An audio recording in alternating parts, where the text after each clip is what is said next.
भगवत गीता गीता का सार अध्याय 3 कर्म योग। जय श्री कृष्ण। दोस्तों, आप लोगों ने दूसरे अध्याय में जाना कि कैसे अर्जुन शिष्य रूप में श्री कृष्ण की शरण ग्रहण करता है और श्री कृष्ण उससे भौतिक शरीर तथा नित्य आत्मा के मूलभूत अंतर की व्याख्या करते हुए अपना उपदेश प्रारंभ करते हैं।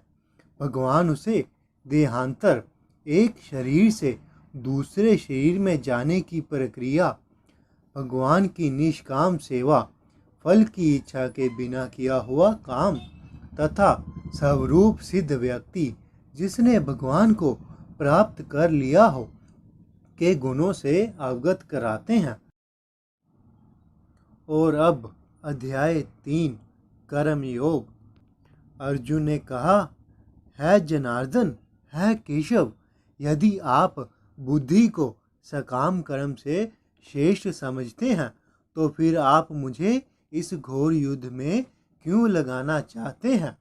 आपके अनेक अर्थों वाले उपदेशों से मेरी बुद्धि मोहित हो गई है। अंत कृपा करके निश्चय पूर्वक मुझे बताएं कि इनमें से मेरे लिए सर्वाधिक श्रेष्ठकर क्या होगा। श्री भगवान ने कहा, है निष्पाप अर्जुन, मैं पहले ही बता चुका हूँ कि आत्म साक्षात्कार का प्रयत्न करने वाले दो प्रकार के पुरुष होते हैं। कुछ इसे ज्ञान योग द्वारा समझने का प्रयत्न करते हैं तो कुछ भक्ति में सेवा के द्वारा। ना तो कर्म से विमुख होकर कोई कर्म फल से छुटकारा पा सकता है और ना केवल संन्यास से सिद्धि प्राप्त की जा सकती है। प्रत्येक व्यक्ति को प्रकृति से अर्जित गुणों के अनुसार विवश होकर कर्म करना पड़ता है। अंत कोई भी क्षण भर के लिए भी बिना कर्म किए नहीं रह सकता। जो कर्म इंद्रियों को तो वश में करता है, किंतु जिसका मन इंद्रिय विषयों का चिंतन करता रहता है, वह निश्चित रूप से स्वयं को धोखा देता है और मिथ्याचारी कहलाता है। दूसरी ओर यदि कोई निष्ठावान व्यक्ति मन के द्वारा कर्म इंद्रियों को वश में करने का प्रयत्न करता है और बिना किसी आसक्ति के कर्म योग प्रारंभ करता है तो वह अति उत्कृष्ट है। अपना नियत कर्म करो, क्योंकि कर्म ना करने की अपेक्षा कर्म करना श्रेष्ठ है। कर्म के बिना तो शरीर निर्वाह भी नहीं हो सकता। श्री विष्णु के लिए यज्ञ रूप में कर्म करना चाहिए, अन्यथा कर्म के द्वारा इस भौतिक जगत में बंधन उत्पन्न होते हैं। अंत है कुंती पुत्र, उनकी प्रसन्नता के लिए नियत कर्म करो, इस तरह तुम बंधन से सदा मुक्त रहोगे। सृष्टि के प्रारंभ में समस्त प्राणियों के स्वामी प्रजापति ने विष्णु के लिए यज्ञ सहित मनुष्यों तथा देवताओं की संततियों को रचा और उनसे कहा, तुम इस यज्ञ से सुखी रहो, क्योंकि इसके करने से तुम्हें सुख पूर्वक रहने का तथा मुक्ति प्राप्त करने के लिए समस्त वांछित वस्तुएं प्राप्त हो सकेंगी। यज्ञों के द्वारा प्रसन्न होकर देवता तुम्हें भी प्रसन्न करेंगे और इस तरह मनुष्यों तथा देवताओं के मध्य सहयोग से सबों को प्रसन्नता प्राप्त होगी। जीवन की विभिन्न आवश्यकताओं की पूर्ति करने वाले विभिन्न देवता यज्ञ प्रसन्न होने पर प्रसन्न होकर तुम्हारी सारी आवश्यकताओं की पूर्ति करेंगे, किंतु जो इन उपहारों को देवताओं को अर्पित किए बिना भोगता है वह निश्चित रूप से चोर है। भगवान के भक्त सभी प्रकार के पापों से मुक्त हो जाते हैं, क्योंकि वह यज्ञ में अर्पित किए भोजन को ही खाते हैं, क्योंकि वह प्रसाद ही खाते हैं। अन्य लोग जो अपनी इंद्रिय सुख के लिए भोजन बनाते हैं वह निश्चित रूप से पाप खाते हैं। सारे प्राणी अन्न पर आश्रित है जो वर्षा से उत्पन्न होता है। वर्षा यज्ञ संपन्न करने से होती है और यज्ञ नियत कर्मों से उत्पन्न होता है। वेदों में नियमित कर्मों का विधान है और यह साक्षात श्री भगवान पर ब्रह्मा से प्रकट हुए हैं। फलत सर्वव्यापी ब्रह्मा यज्ञ कर्मों में सदा स्थित रहता है प्रिय अर्जुन, जो मानव जीवन में इस प्रकार वेदों द्वारा स्थापित यज्ञ चक्र का पालन नहीं करता, वह निश्चय ही पाप में जीवन व्यतीत करता है।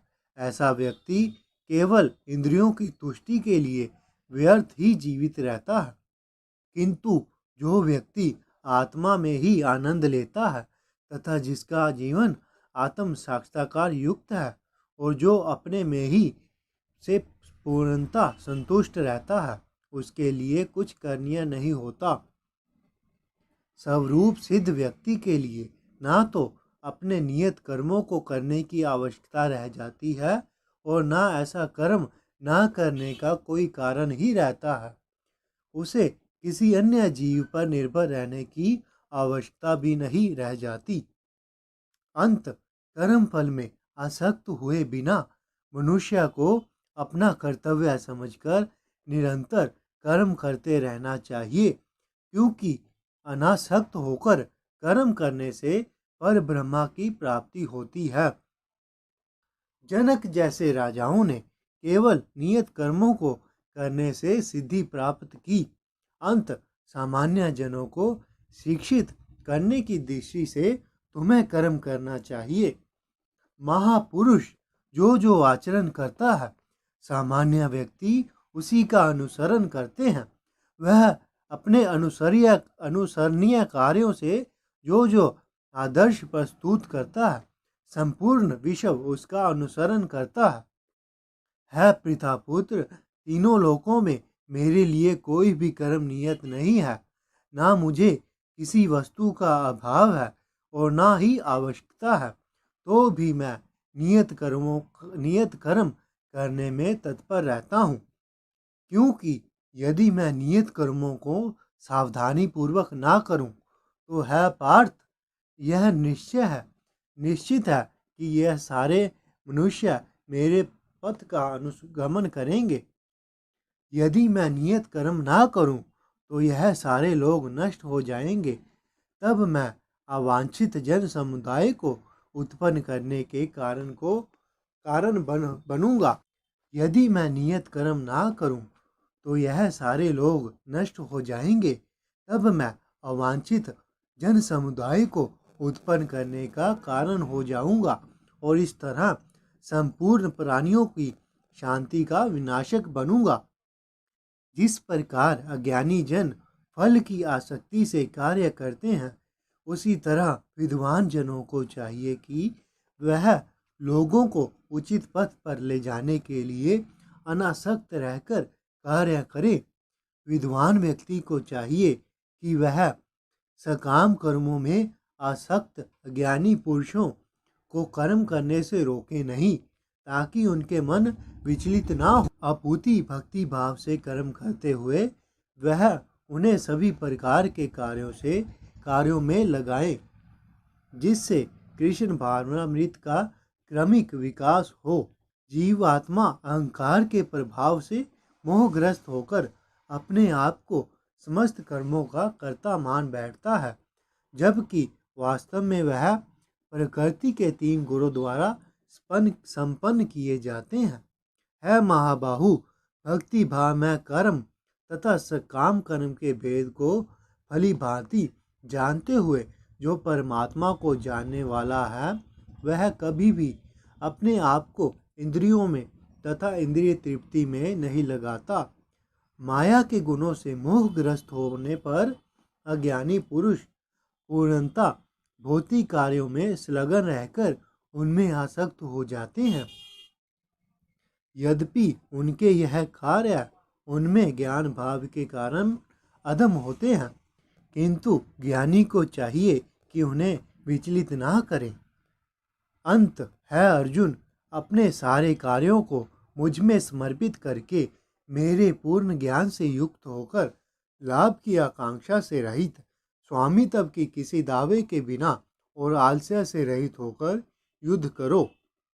जो व्यक्ति मेरे आदेशों के अनुसार अपना कर्तव्य करते हैं और ईर्ष्या रहित होकर इस उपदेश का श्रद्धापूर्वक पालन करते हैं, वह सकाम कर्मों के बंधन से मुक्त हो जाते हैं। किंतु जो ईर्ष्यावश इन उपदेशों की अपेक्षा करते हैं और इनका पालन नहीं करते, उन्हें समस्त ज्ञान से रहित, दिग्भ्रमित तथा सिद्धि के प्रयासों से नष्ट भ्रष्ट समझना चाहिए।